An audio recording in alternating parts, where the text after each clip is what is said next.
अब तो हम को कुल किस किस এক গাড়ি আটকে দেন আবার তো যতক্ষণ মানববন্ধন চলে ততক্ষণ গাড়ি বন্ধ থাকে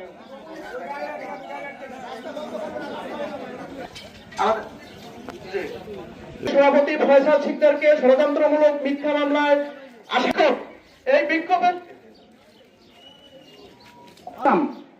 প্রান্ত লাভ করবেন মাওলানা শহীদুল ইসলাম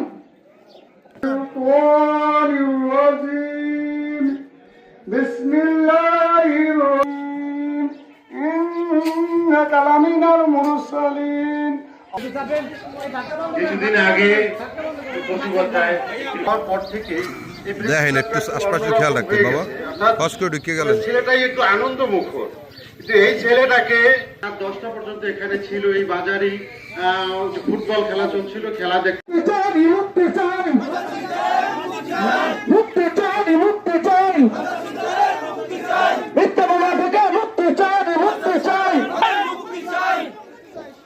মামলা থেকে মুক্তি চাই মুক্তি চাই মুক্তি চাই মুক্তি চাই মামলা থেকে মুক্তি চাই মুক্তি চাই মুক্তি চাই মুক্তি চাই মুক্তি চাই মুক্তি চাই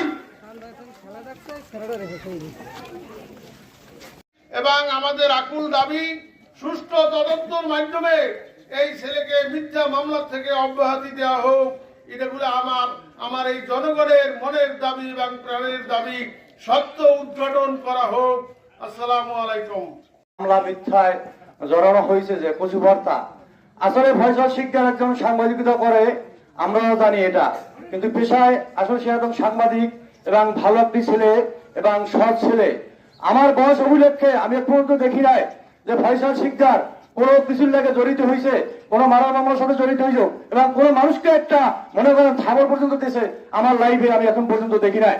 কিন্তু আমার দাবি হলো আজকে কচুবর্তা যে মারার হয়েছে আমরাও চাই এই মারারের ফাঁসি হোক এবং যোগ্য যে মারার করছে তাকে আইনের আওতায় এনে তাকে দৃষ্টান্তমূলক শাস্তি দেওয়া হোক, এটা আমাদেরও দাবি। কিন্তু আমাদের দাবি হলো এটাই যে একজন মিথ্যা আসামি হয়ে ফেরারি হয়ে একজন সাংবাদিক যদি ফেরারি আসামি হয় তাহলে আমরা সাধারণ জনগণ আমরা কোথায় থাকবো? একজন সাংবাদিকের যদি জীবনে নিরাপত্তা দেওয়া থাকে তাহলে আমাদের সাধারণ মানুষের নিরাপত্তা কোথায় আছে?